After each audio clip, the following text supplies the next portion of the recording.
Hare Krishna, welcome everyone. Good to see you all. Hare Krishna, Babu. Tonight we're continuing with our study of Bhagavad Gita as it is by His Divine Grace, A.C.Bhaktivedanta Swami, Srila Prabhupada. Tonight we will finish chapter 3. Chapter 3 is entitled Karma Yoga. And tonight we'll go from verses 33 to 42. And as usual, if you have any questions or any comments as we go, then please ask. So we'll begin with text number 33.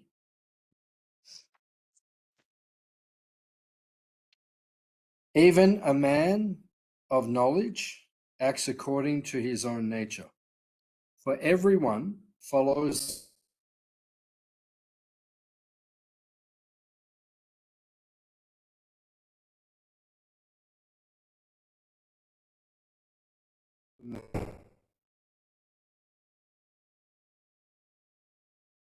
and accomplish. Oh, this is important. It's the verse, chapter 3. Chapter 3 has very severe according to one's nature.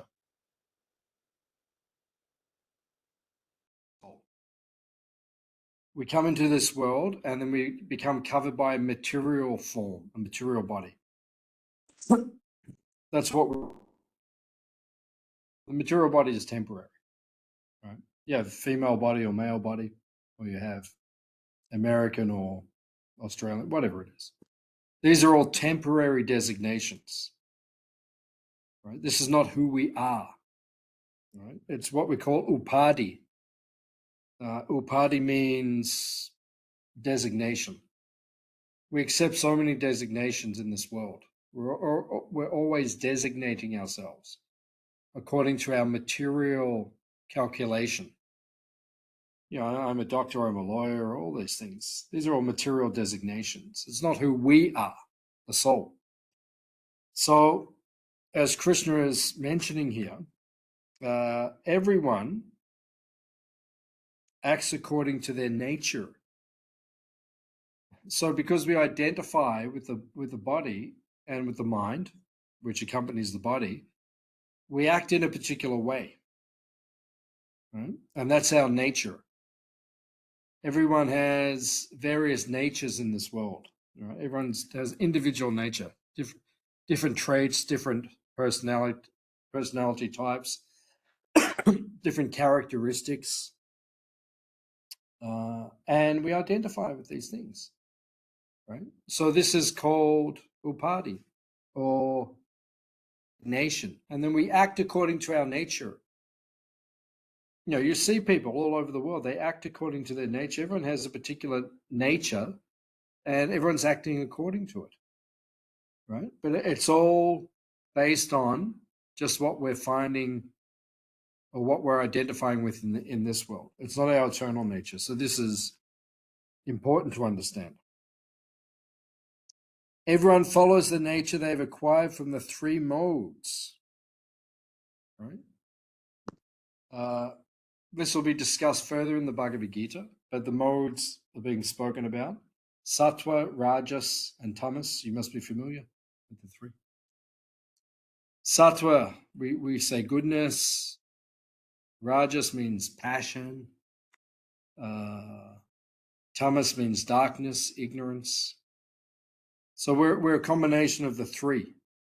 Krishna explains this later in Bhagavad Gita, where our personality is a mixture of the three, and they're always fighting for supremacy.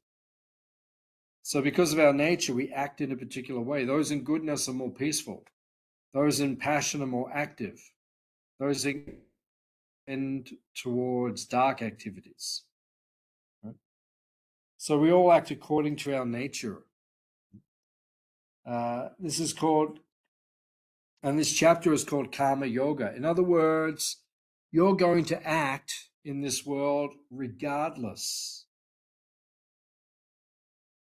of what you do in this world. Everyone acts.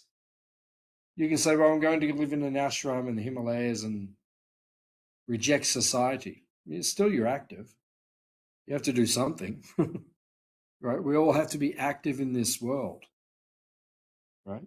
According to our particular nature. So karma means activity, and yoga, as Krishna is teaching in this chapter, means that we act according to our nature, but we try to connect our activities to Krishna. In other words, for the pleasure of the divine. Right? We don't just act selfishly or materialistically, which is what everyone does in this world. Everyone's very materialistic in this world because it's the material world. So everyone's very materialistic. So because everyone's materialistic, they act. Everyone's very enthusiastic to act, but they act for themselves. Right? Whereas what Krishna is teaching in Bhagavad Gita is act for him.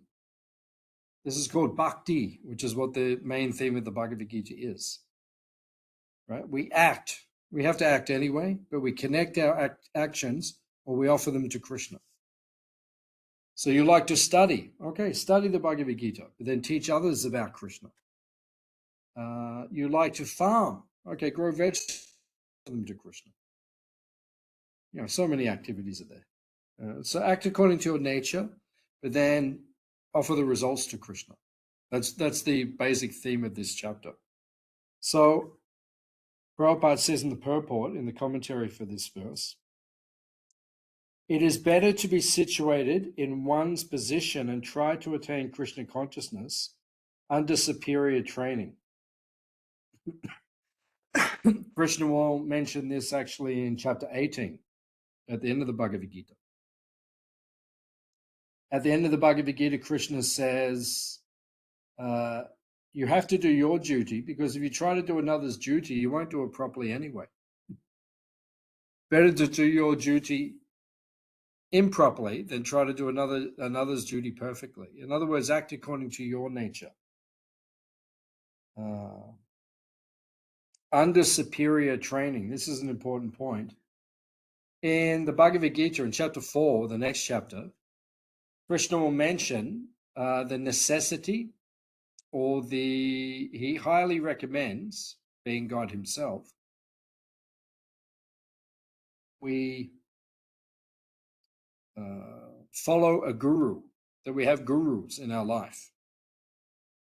In other words, if we can't work out how to act in this world, if we have gurus, the gurus can instruct us. You should act in this particular way. You should do this particular service, right? They'll give us instruction, right? That's the benefit of having gurus. So that's why Prabhupada is mentioning we need training under superior authority. That way we can learn how to act properly in this world. Then Prabhupada says, thus one may be freed from the clutches of Krishna's Maya. Right? One time in New Brindavan, which is in West Virginia,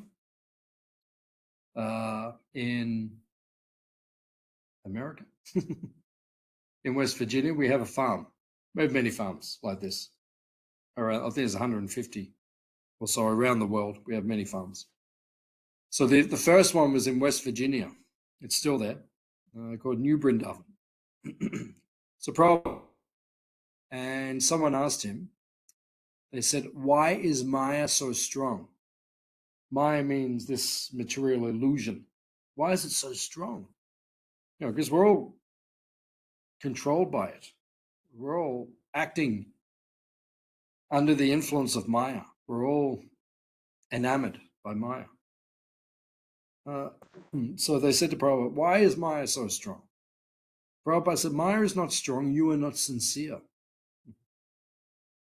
Because when you are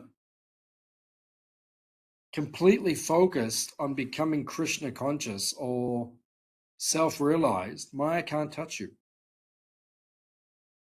But when you're not completely focused, which is all of us, we're not completely focused, then Maya distracts us. She makes us dance like a puppet under her influence. That is the potency of Maya. Mahamaya. Krishna says later in the Bhagavad Gita, Daivihesha gunamayi mamamaya durachaya. Daivihesha gunamayi mamamaya. Krishna says this is my illusion. Just like if someone performs a magic trick. David Copperfield, I think, is the most famous of the magicians, I think. So if he does, one time I saw, not live, but I saw on television many, many years ago, David Copperfield made an elephant disappear in front of everyone. Right? And a full-size elephant, like, huge. And they put a big sheet up and then brought it, it's gone. There were people sitting 360 degrees almost, like all around. It's an amazing trick. An amazing trick. But we know it's a trick. We know it. We know. I don't know how he did it, but he did it somehow. It was a trick. He didn't make it disappear. He's not that powerful that it just disappeared. No, he did something. Mirrors or I don't know, or trapdoors and all these things they use. But he did it. Right? But we know it's a trick. Krishna, God himself, is so powerful that when he puts us into illusion, we don't even know we're in illusion. That's how powerful it is. We're in it, but we don't realize we're in it. We don't even realize this is just a illusion that we're all living in this world. People take it so seriously, this world, because they think it's real. What do most people do in modern society?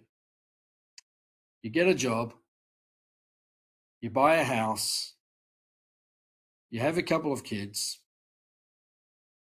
you retire, and you die. That's basically it. That's the... But everyone thinks, and actually it's interesting, Yudhishthira, who was Arjuna's older brother, he was once asked by Yaksha, by Yamaraj, his father actually, who came to him in the disguise of a Yaksha. This is a famous story from Mahabharata. And he had to answer various questions to bring his brothers back to life. It's a famous pastime, interesting pastime. So Yudhishthira was asked by Yamaraj, what is the most amazing thing you've seen in this world? What's the most amazing thing you've seen? Yudhishthira said, although every day we all see people and other creatures going to the kingdom of death, everyone thinks it's not going to happen to them. He said that's the most amazing thing about this world. Even last week, one of our friends, good friend of ours, passed away only 10 days ago. But it's like we think it's not going to happen to us, although we know it is. But many people in this world live in such a way as if it's not going to happen. Oh, it's not really going to happen. Yeah, it's going to happen, but it's not really. Because I keep taking everything so seriously in this world. I'm so attached to this world. So this is called Maya, illusion. Mama Maya Durachaya, Krishna says, it's very difficult to overcome this illusion. So we want to get out of illusion. That's what the Bhagavad Gita is for. It's a guidebook, how to get out of illusion. And what does Bhagavad Gita recommend in terms of getting out of illusion? The Bhagavad Gita teaches us, if you want to get out of illusion, which all of us do, we want to get out of illusion, If you want to get out then start connecting, as Krishna's teaching in this chapter, your activities to him, right? Make them an act of devotion. That is called bhakti yoga, or in this chapter, karma yoga. It's very simple, right? Just you're going to act all day anyway. You're going to work all day anyway. Just offer the work to Krishna. Right? That's the basic message that Krishna gives us. This will bring us out of illusion. Right? It's very simple but very powerful simultaneously. Prabhupada further says in the commentary, in the purport, unless one is situated on the transcendental platform of Krishna consciousness, he cannot get free from the influence of the modes of material nature. Even for the most highly educated materialist, it is impossible to get out of the entanglement of Maya simply by theoretical knowledge or by separating the soul from the body.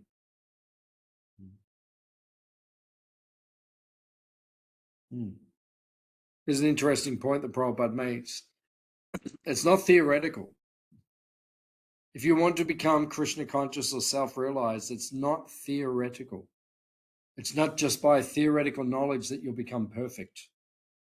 Right? You'll become perfect by acting on the knowledge. Right?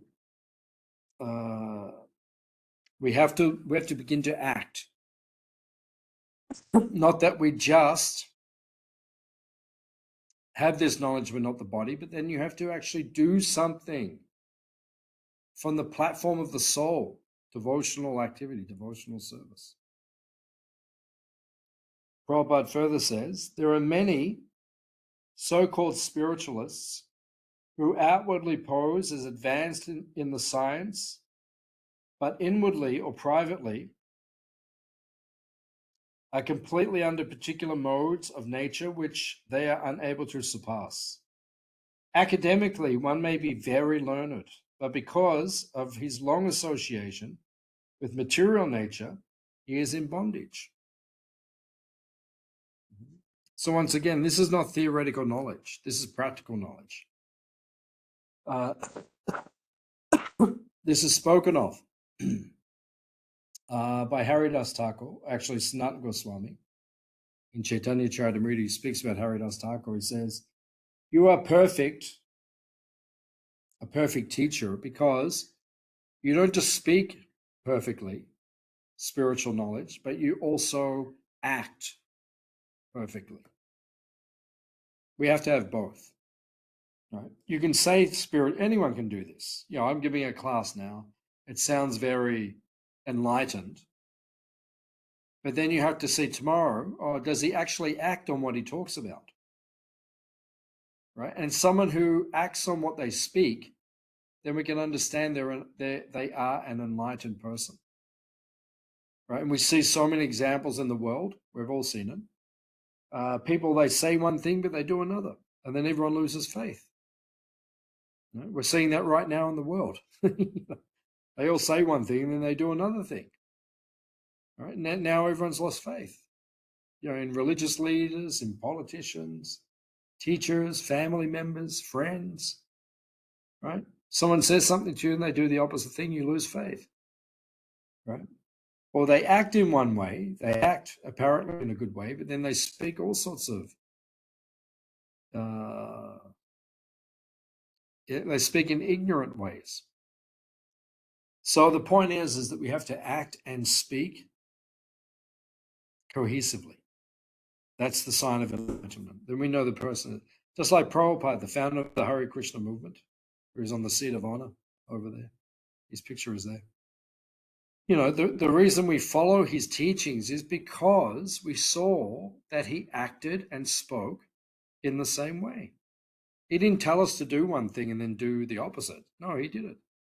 Just like, you know, we all know the example, you know, you're growing up, your parents tell you don't smoke, right? I never smoked because my father told me not to, but he smoked. And my brothers, you know, they ended up smoking. And my father, you know, would say, don't smoke. It doesn't make any sense. You're doing it. Or don't drink, you're doing it. Don't take drugs, you're doing it. It doesn't make any sense. That's why everyone's so confused in this world. That's why we need enlightened teachers, people who actually practice what they speak. That's called Acharya. Acharya means one who teaches by example. It doesn't just say it, but he actually does it. So that's what's being spoken of here.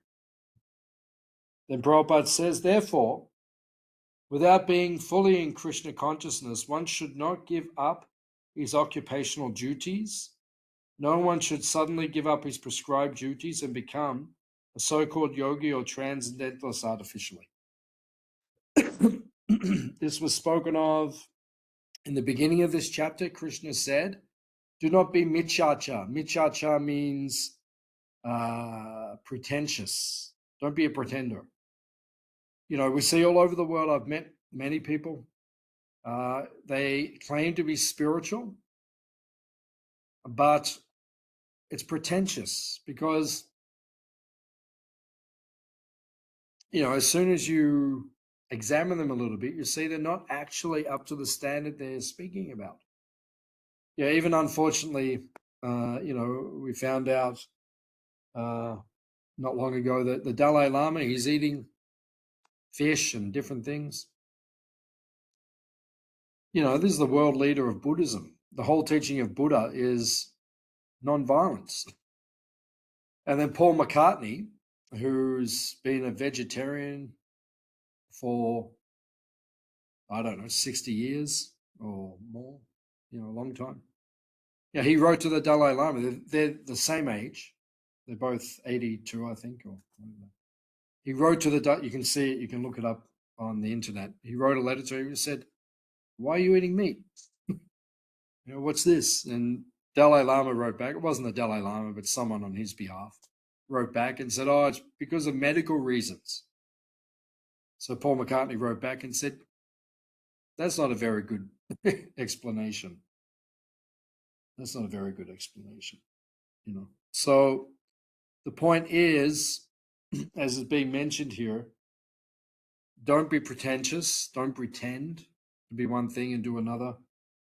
And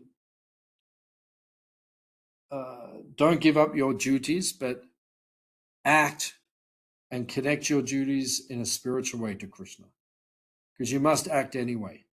You can't give up activity in this world. It's not possible. Right? It's not possible. Very few people can actually give up. I mean, no one actually gives up activity because you have to do something. You have to eat. Eating is an activity.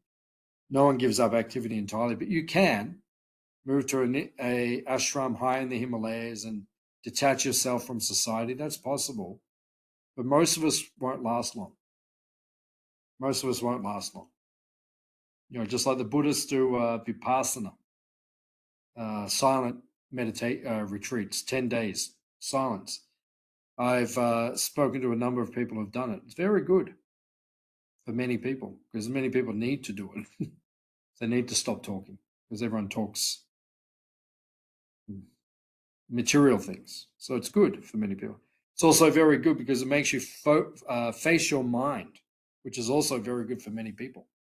Many people need to face their mind, which is also highly beneficial. So for many people, they can do these activities, but I've spoken to a number of people who've done it, and they said it's actually not that easy. So, you know, people can say they're going to give up activity, but most people will come back to this world anyway. So better just to live in this world, do your activity, do your duty, act according to your nature, but connected to Krishna. That's the basic message. Okay. All right, text number 34.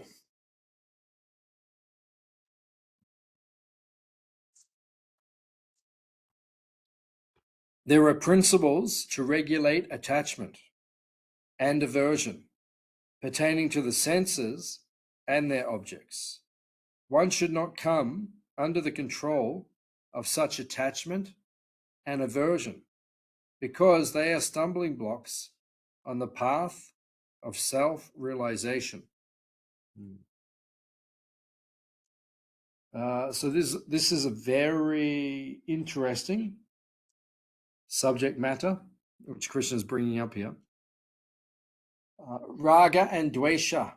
Raga means attachment. Dvesha means aversion or detachment. As is explained, Prabhupada explains, attachment and aversion are two sides of the same coin. Right? Spiritual life means to become detached,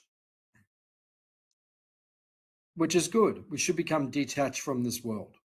Right? We should not remain attached to this world. We should become detached. That's good. However, some people become averse. That's a different thing.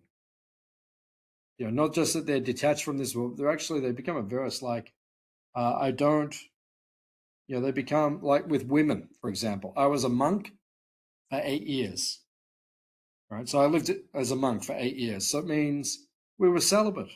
We didn't have contact with the opposite sex. We dealt with the opposite sex and we spoke with them, but we were taught to be detached. Because attachment to the opposite sex or the same sex, whatever your preference is, that's one of the strongest points of bondage within this world, right? Our attachment to sex life, basically. So, as a monk, but some of the monks, they were averse to women. Like, it was too much. It's like, I remember one time I was speaking to a lady. I was a monk, but I was speaking to a lady because she visited the ashram, and then afterwards, one of the other monks said, I walked in, and one of the monks said to me, "When are you going to start your harem?" What are you talking about? I'm just speaking to this lady. What am I supposed to do? Oh, I can't speak to you. I'm a monk. That's not very good public relations. Like, how are we going to attract people to our spiritual movement if we can't even speak to them? So that's called aversion. And it's the opposite side of the coin of attachment. It means if you're too averse to something, it means you're too attached to it. That's what it means. But you're just showing it in a different way, that's all. And we all know, like chocolate ice cream. I think everyone likes chocolate ice cream. Not 99% of the population. So, you're attached to it, or you could act like you're averse to it. Oh, no, I don't like it. You're just saying that because then you're thinking you'll put other people off, so then you can go and eat more of it later. So it's just attachment and aversion are just the same side, different sides of the same coin. That's all. So Krishna is saying that if you want to progress in spiritual life, you have to get beyond raga and dvesha, attachment and aversion in this world, because that's what binds us to this world. Prabhupada says in the purport, attachment to Krishna consciousness or acting always in the loving service of Krishna detaches one from all kinds of sensory activities. Therefore, no one should try to be detached from Krishna consciousness at any stage of life. The whole purpose of detachment from all kinds of sense attachment is ultimately to become situated on the platform of Krishna consciousness. So what's being recommended here is attachment, as Krishna speaks earlier in this chapter. Attachment cannot be given up. We cannot become unattached because it's the nature of the soul, actually, to be attached. We're all attached to people and family and friends and so many things we're attached to. And what Prabhupada is saying here is attach yourself to Krishna and things related to Krishna. That's all. Because you're going to be attached to something anyway, but be attached to something which is going to help you attain the spiritual platform, or it's going to help you eternally, as opposed to being attached to something temporary. Because everyone in this world is attached to temporary things. And that doesn't benefit them ultimately, eternally. It doesn't benefit them. Just like, I gave the example, I think, in the previous class. Prabhupada went to St Kilda, which is in Melbourne, one of the suburbs in Melbourne. And the temple, there was a courtyard at the back of the temple, and the tree was there in the courtyard, and the tree was growing towards the house. And Prabhupada said that tree is the previous owner of the house. And because he's so attached to the house, he took birth as the tree just outside the house, and now he's trying to get back in. That's attachment. We have to be very careful because we're all attached to things in this world. And Krishna says in chapter 8 of the Bhagavad Gita, later on, he says, Yam yam vapi smaram bhavam, whatever you think about at the time of death, that's what you will attain without fail. If you're attached to things in this world, you will be born again according to your karma, again in this world, and you'll have to experience it all again. So attachment is there, but make your attachment to Krishna. That way you don't have to be born again in this world. You can go back to the kingdom of God, back to the spiritual world to live there eternally. Prabhupada further says, those who are not in Krishna consciousness should follow the rules and regulations of the revealed scriptures. Unrestricted sense enjoyment is the cause of material engagement. But one who follows the rules and regulations of the revealed scriptures does not become entangled by sense objects. So in other words, Krishna actually mentions this in the Bhagavad Gita. He talks about regulative principles of freedom. So those who have come into contact with the Hare Krishna movement, they know we have 4 regulative principles that those of us who are devout or committed to this tradition, 4 things that we voluntarily endeavor to do. We don't eat meat. We don't have illicit sex. We don't take intoxication. And we don't gamble. So sometimes, we go to different places, schools, and we explain our tradition, our teachings, our beliefs. And sometimes people say to it, we say we don't eat meat, have illicit sex, take intoxication or gamble. And people have said to me, what do you do? What do you do? Well, then what do you do? And we said, well, we serve Krishna. Right? We don't eat meat. We have vegetarian food. We eat nicely. Our food's better, in my opinion. But we don't eat meat. We don't take intoxication. No. I never think of intoxication. Never. You could bring all the drugs or all the alcohol or whatever in the world here right in front of me now. It wouldn't bother me even slightly.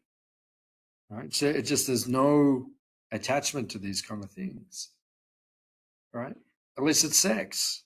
Right? To enjoy sex life, in non-marital relationships. And, as a monk.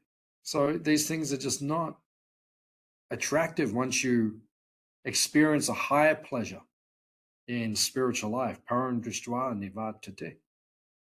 And then gambling. I've never had a problem with gambling in my life, but some people do. I've never experienced, but I know some people really have a problem with it. I think a few of my cousins, actually, I think they have problems with it. They've, kind of addicted to it. So it says here, these are regulative principles of freedom, right? And someone from the outside might say, wow, you guys are just following all these rules and all these regulations, and it's restricting your life. No, it's actually the opposite. It's actually giving us freedom to experience spiritual bliss, spiritual happiness. So, but if you're a materialist, Krishna says in Bhagavad Gita, the materialist and the spiritualist is like night and day. What is our night is their day. What is our day is their night. It's like oil and water. They do not mix. If someone is on the spiritual path, they just don't engage in material activities. There's no pleasure there. Someone who's on the material path, they won't go to spiritual activities because they can't understand the pleasure which is there. Then Prabhupada says, and yet we should not rely upon the control of such allowances. One has to follow those rules and regulations unattached to them, because practice of sense gratification under regulations may also lead one to go astray. The sense enjoyment spirit has been current a very long, long time, owing to material association. Therefore, in spite of regulated sense enjoyment, there is every chance of falling down. Therefore, any attachment for regulated sense enjoyment must be also avoided by all means. So, in other words, if you want to have sex, it is said in the traditional sense, you get married and you have kids. And then that will get rid of your attachment to sex. Because when you have to bring up kids, it's a lot of work. That's the point. That's why the system is there. Right? So, but Prabhupada's saying here, even in a regulated way, even though you're only having sex to procreate, even that's can form into an attachment. So basically, we have to give up the spirit of enjoying separately from Krishna. That's what's being spoken of in the Bhagavad Gita. Okay. Text number 35.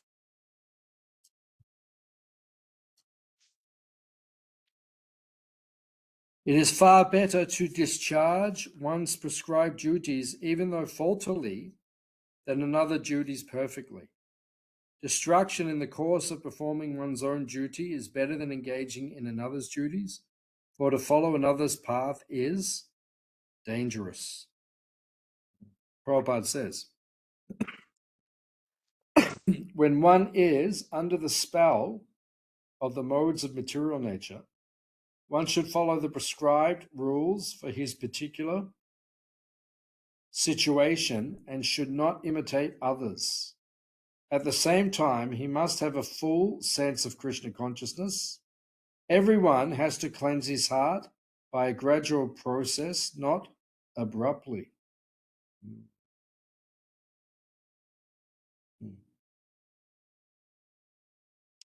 So, do the duty that you've been given.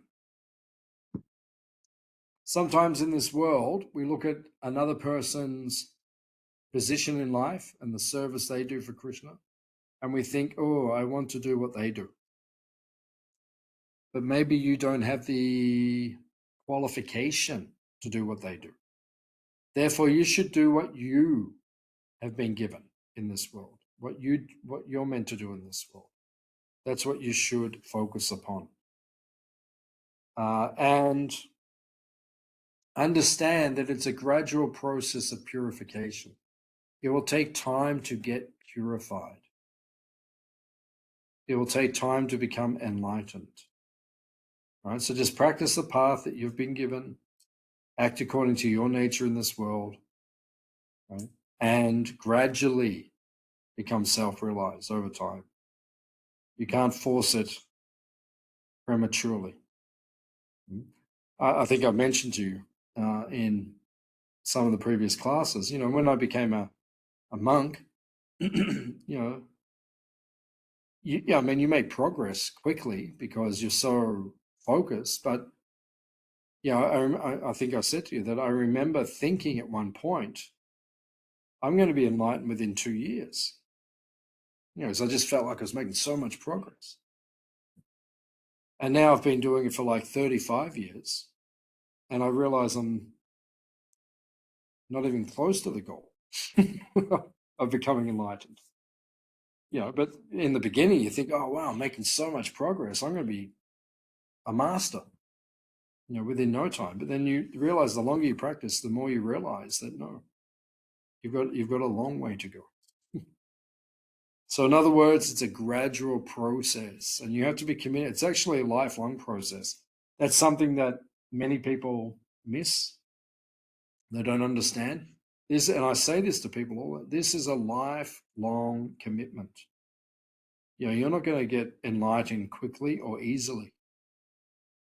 And even if you do, you're just going to keep going anyway, because then you have service. You have to help everyone else become enlightened. So it's something you have to commit yourself to for a long time to come. So that's what this is about. As has been mentioned, it's a gradual process, and you have to be prepared to stick at it, right, over a long period of time, because it takes time to become an enlightened soul. Okay, text number 36.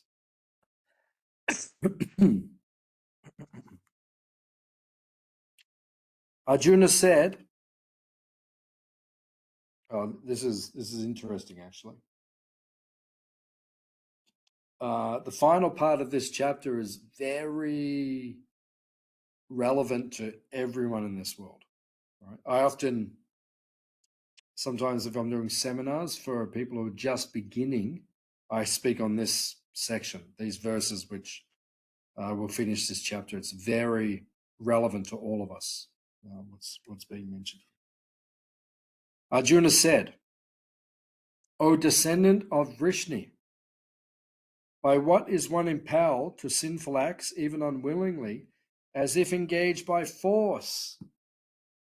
Right? I think all of us have this experience in this world.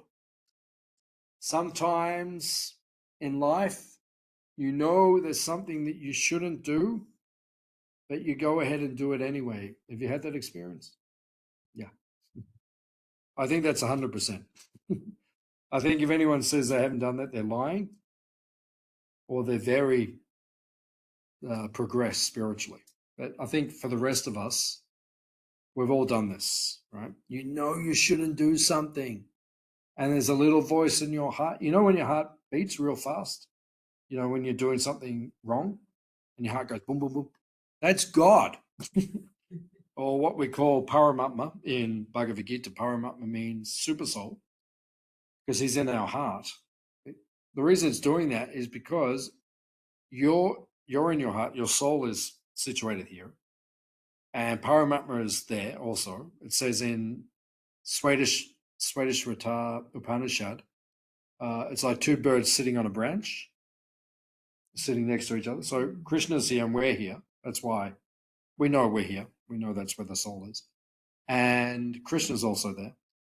When we're going like that, that's because we know we're right next to the Supreme Soul, and we're about to do something that we know he's not going to approve of, but we're going to do it anyway. And that's why the heart starts going like that, right? Because he's in there, and he's like, his energy or your ignorant energy just starts disturbing everything, and your heart goes, boop, boop, boop. That's not good. I don't think I do that too much anymore, but if I ever get to the point where I feel that, I say, hey, reverse. You're going in the wrong direction now. This is not good. It shouldn't happen too much now, because we should have learned our lessons. But the point is, Arjuna is saying, what is it that makes me do it anyway, even though I know it's wrong, but I still do it? So he's asking Krishna himself. He's asking God himself. Why do we do that? Right? So now this is what Krishna will answer. But the rest of this chapter will be the answer. So Krishna says, the Supreme Personality of Godhead said, it is lust only, Arjuna, which is born of contact with the material mode of passion and later transformed into wrath, which is the all-devouring sinful enemy of this world. Kama Esha, Krodha Esha, Rajaguno, Samudbhava. Krishna says in the Sanskrit. Kama Esha, Krodha Esha, Rajaguno. Samudbhava means born from Rajagun. Rajagun means the mode of passion, which we're all influenced by in this world. We're hyperstimulated, especially in the modern age. People are hyperstimulated. Like we've got a very famous world leader right now from a particular country across the ocean. You may know who I'm talking about tonight. He's a hyperstimulated individual. There's so much passion within his consciousness, hyperstimulated. Passion's not a bad thing if it's used in the right way, right? It's good to be active and enthusiastic and driven. These are good things, but you need to make sure you're acting and working under guidance and you're going in the right direction for the benefit of yourself and others. So this is called Rajagun. So that's where lust comes from. Now lust, Kama Esha, Kam, in Sanskrit we call lust Kam. Kam, it doesn't just mean sexual lust, which is the most obvious and I suppose blatant way in which lust is manifest. Right, we see lust in this world manifest mainly as sex desire, but it means any material desire. That's lust. That's Kam. Right, you just want to do something. You just want to enjoy yourself, separate from Krishna, separate from God. That's Kam. That's lust. Right? So Krishna says, Kama Esha Krodha. Krodha means anger. Anger is the little brother of lust. Sometimes people have anger management problems. This is a big thing now in the modern world. People have anger. I mean, you've probably, maybe you have it yourself, or maybe you know someone who really struggles with their anger. Bhagavad Gita is teaching us right here, where does anger come from? It comes from unsatisfied desire. Now, if someone's angry, it's because their desires are not satisfied. That's why it's called Krodha, means the follower of lust, right? Lust means your desire. And when your desire is not satisfied, then you become angry and frustrated. So anger always follows lust. Wherever there's lust, there will be anger. It will become unsatisfied. How do you explain anger in children? Same, unsatisfied desire. Because they're not getting what they want. Like we've all seen kids in public in the supermarket, rolling around on the floor screaming because they didn't get what they want. So it's the same thing in adults. We just don't get what we want and we become angry.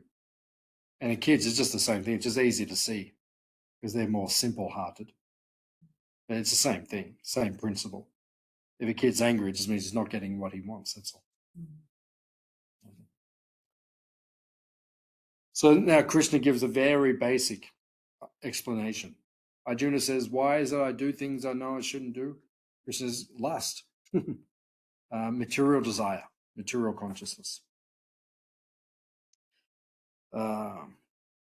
Now Krishna will unpack or explain this concept. As fire is covered by smoke, as mirror is covered by dust, or as an embryo is covered by the womb, the living entity is similarly covered by different degrees of this lust. So,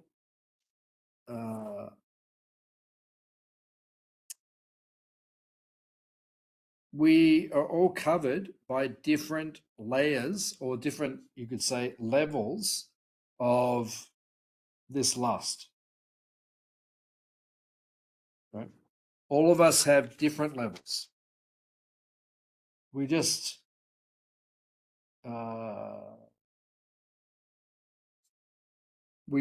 see it at different levels within the creation.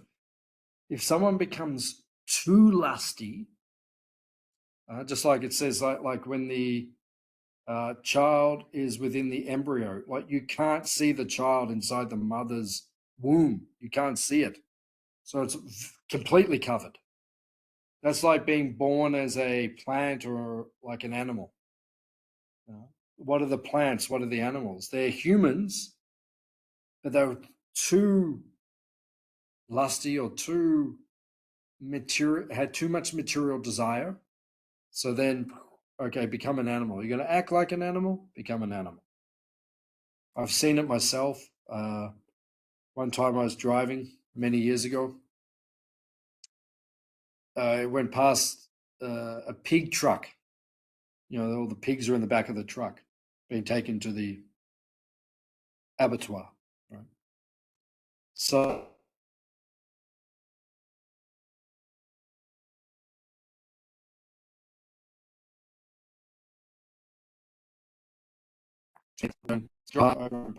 I looked up at the driver as I went past, and I swear to God, he looked like a pig.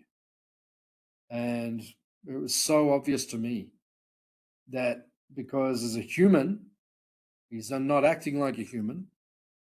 He was about to become covered because of his consciousness being materialistic. Yeah, he probably all he probably thought about was eating pigs. You know, people are very fond of eating pigs, pork and ham and these things. Then next life you will become a pig. You know, you have to take that birth yourself, and that's not a good birth because then you might end up being in the slaughterhouse yourself. So Krishna is saying here, just be very careful, because if you act too materialistically, you will also be covered by this material energy. Thus, the wise living entity's pure consciousness becomes covered by his eternal enemy in the form of lust, which is never satisfied and burns like fire. So Krishna is giving a very simple example, and this, I think all of us experience this. If you have lust or material desire and you feed it, what happens? The desire grows, the lust grows, right? Just like with a fire, if the fire is burning and you pour more fuel onto the fire gets stronger. So in a similar way, if you are lusty or if you are materialistic and you just increase your desires, then what's going to happen, right? You'll just become more lusty, more materialistic, right? And your desires will just increase. So we have to be very careful. Don't feed the desires. The American Indians, they have a very nice teaching that in all of us, there are two wolves, right? In our consciousness, there's two wolves. There's the spiritual desire for spirituality and the desire for materialism. It's in all of us. And they say that whichever wolf that you feed will become strong and the other one will die if you do not feed it. So they give a very nice example. Feed your spiritual self, and then that will grow, and starve your material side, and that will gradually dissipate. So that's it. If we want to progress in spiritual life, that's what you have to do. Right? You have to. If you feed your material desires, you can't progress spiritually.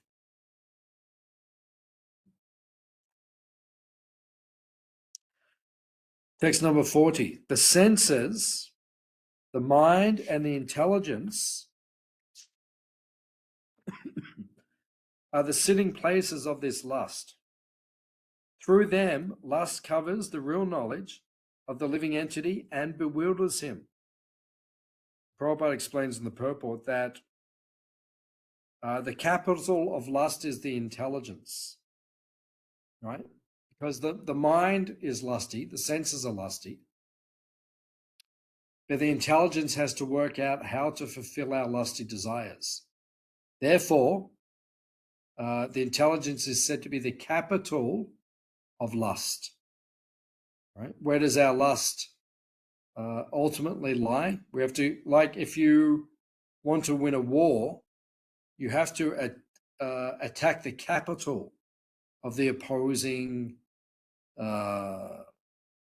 regime, right? You have to bring down the capital. So in the same way, if you want to destroy lust, you have to go into your intelligence, and you have to, instead of using your intelligence to work out how to fulfill your material desires, use your intelligence to work out how to become more spiritually enlightened.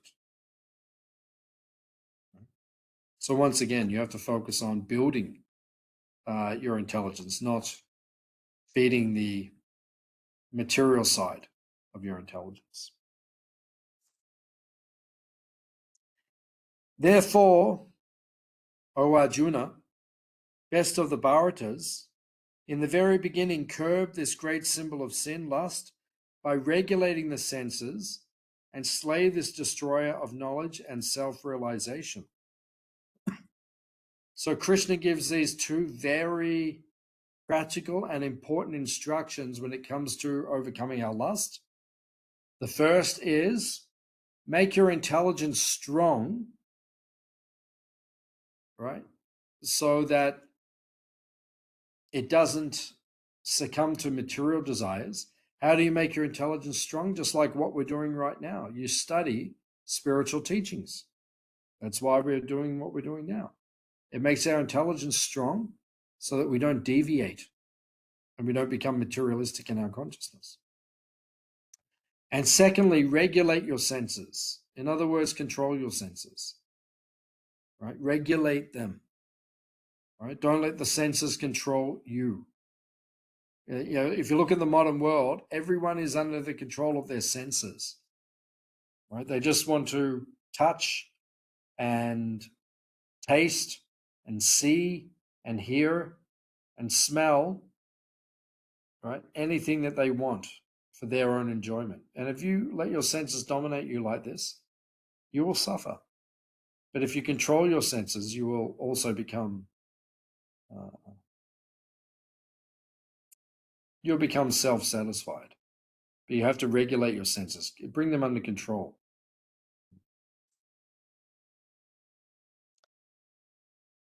The working senses are superior to dull matter.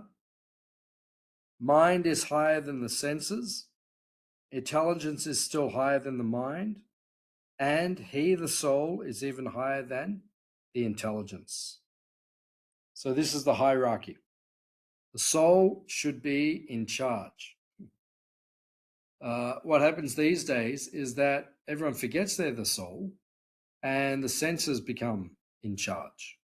So we have to reverse the hierarchy, right? Instead of the senses being in charge, the senses are on the bottom, right? And the soul is in charge, right? So this is the instruction that Krishna has given. And the final verse for tonight, the end of chapter 3. Thus knowing oneself to be transcendental to the material senses, mind and intelligence, O mighty armed Arjuna, one should steady the mind by deliberate spiritual intelligence, Krishna consciousness, and thus by spiritual strength conquer this insatiable enemy known as lust. So this is Krishna's final instruction, right? Conquer your lust by making your intelligence strong, controlling your intelligence, controlling your mind, your senses, and focusing on serving Krishna. Does anyone have any final questions or comments? Anything we've discussed?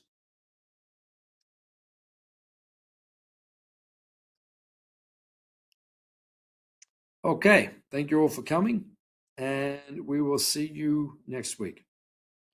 Jai. Srila Prabhupada Ki. Jai. Thank you all. Thank you. Thank you, Babu. Hare Krishna. Hare Krishna. Good to see you all. Thank you, Prabhu.